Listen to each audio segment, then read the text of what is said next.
تنغني باقي صغير، كنت انا تندير الكور في عاشوراء. كتقلد بزاف. تنقلد بزاف وبقات لي صافي المعاناة، تنضرب في الماء عند الطباصل اللي جاب الله يعني تنضرب الحاجه ما فيه. خليتي لها لا والو. سخرتني امي، تنبقى تنغني الطواله كامله ونعاود نرجع نغني الطواله كامله وتنصاوب هذوك لي باغودي. الا طلبنا منك ايكو تقلد يعني شخصيه الان، يعني حاضره لك في الذهن ديالك، شكون تقلد؟ لا، في دوك اللي تنقلد اه واخا صحفيين ولا لا، مهم قلد. شكون اللي تقلد مثلا؟ ها. شكون اللي ممكن تقلد؟ يعني شي شخصيه جات في بالك دابا بغيناك تقلدها لينا، شكون؟ كنت نقلد حسن بوطبسيل فاش كنت صغير. قلدوا لي. وفي البطولة الرجوية قدمت عروض كبيرة على رونالدينو. جامع قال لي حسن تا هو. قلد لينا جامع. لا بلاتي نتفكر شكون. وفي الرباط كانت وقفة احتجاجية وتم على إثرها هذا ما ما عرفتوش. تكون كاين عندكم في دوزي ما اختي، شوفوا انتم شكون هو. قائمة بالعيش. شكرا هشام القروش تمكن في الآونة الأخيرة.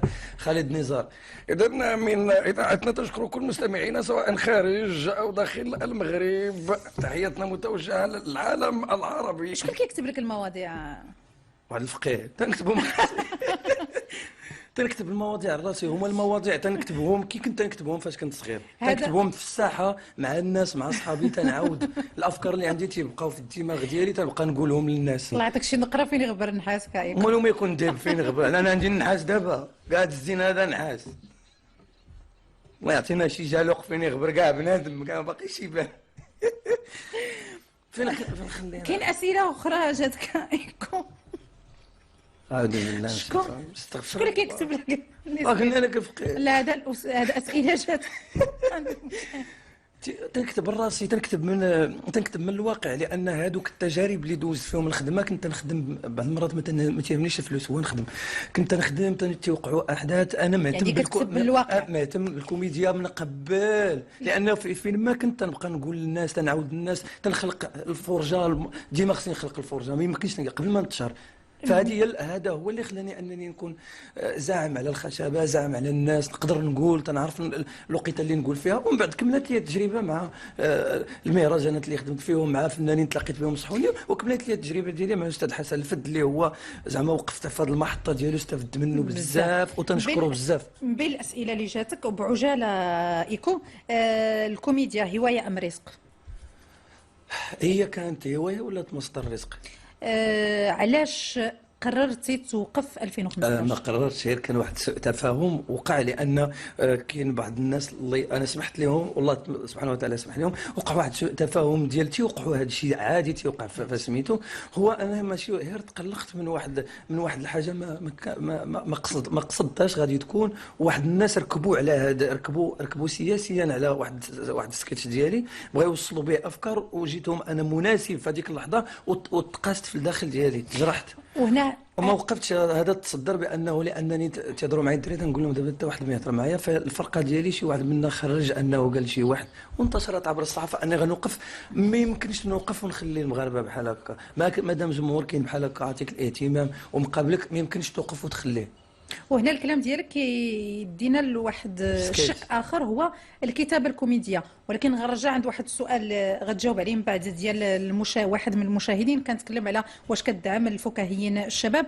غنرجعوا ليه بعد ما نمشيو مع سمير بوحميدي عند عمق الكتابه الكوميديه. هل الامر يتعلق بكتابه عفويه ام كتابه خاصه لمشاهد تثيرنا جميعا، لكن للفنان الساخر رؤيته وطريقته ورسالته؟ أين نحن اليوم من السخرية المدروسة؟ وما معنى أن تكون كوميديا ولك القدرة على انتزاع البسمة؟ سمير بوحميدي، عبد الله دحنوش.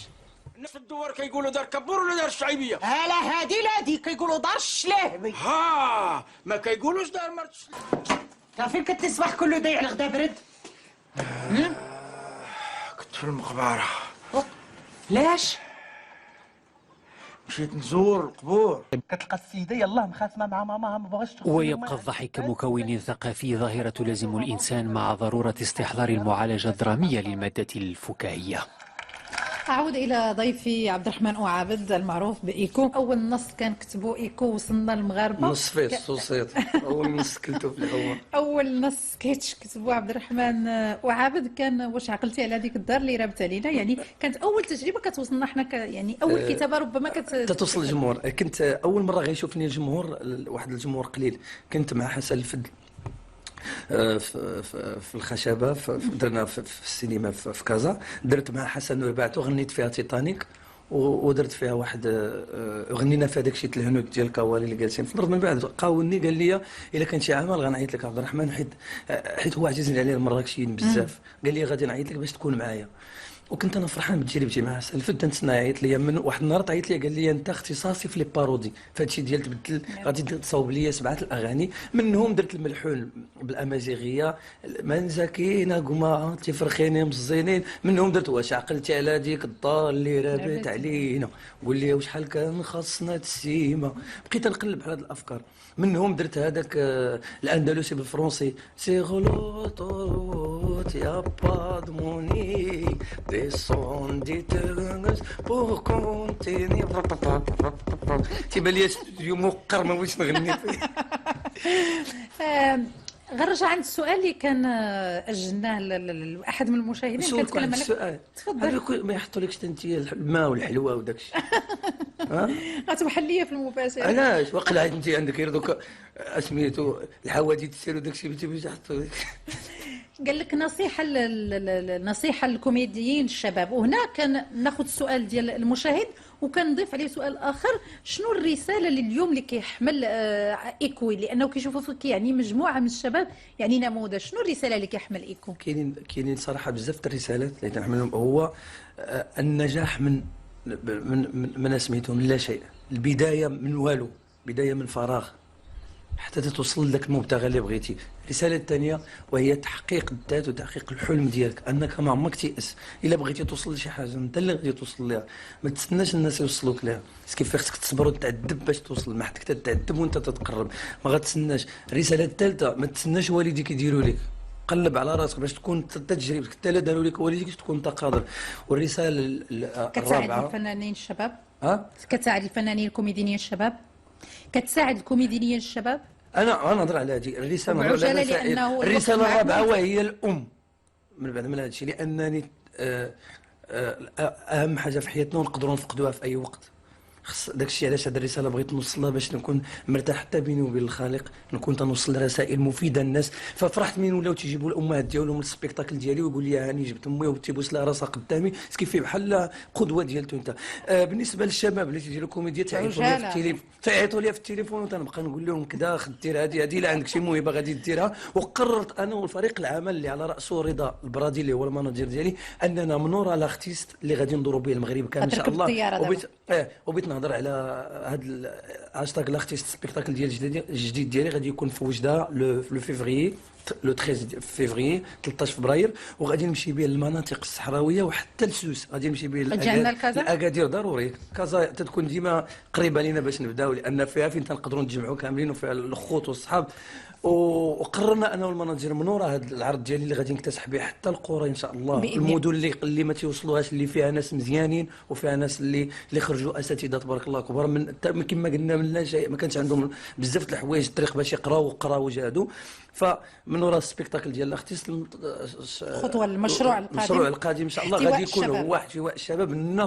غادي ناخذ ان شاء الله كاع دوك الشباب اللي زوينين، انا والناس اللي غادي يعاونوني في هذا الشيء، باش نديروا واحد السبيكتاكل متقون ونبقى معاهم، اللي غادي يطلبني نخدم معاهم 6 شهور ولا 7 شهور باش نوجد لهم واحد لاماتيغ، وتكون انت انطلاقتهم كيف ما دار معايا السي حسن الفد، ما غاديش ننسى الخير ديالو. حتى انا بغيت ندير هذا الخير مع ولاد مشكور على هذا باش يكونوا معنا اللي تيعاونونا يضحكوا المغاربه. عبد الرحمن أوعابد المعروف بإيكو، شكرا لك. سلينا. نعرف انك اللي ما كيعرفش المشاهد انه إيكو تحمل عنا سفر من مراكش للدار البيضاء، وكانت وضعيته شويه الصحيه كانت دراه سنه بكل اختصار، وجا البلاطو كان والله الا منفوخ ليا وحنكي وديري الاخبار زعما منفوخ ليا حنكي وان تفخت علبه.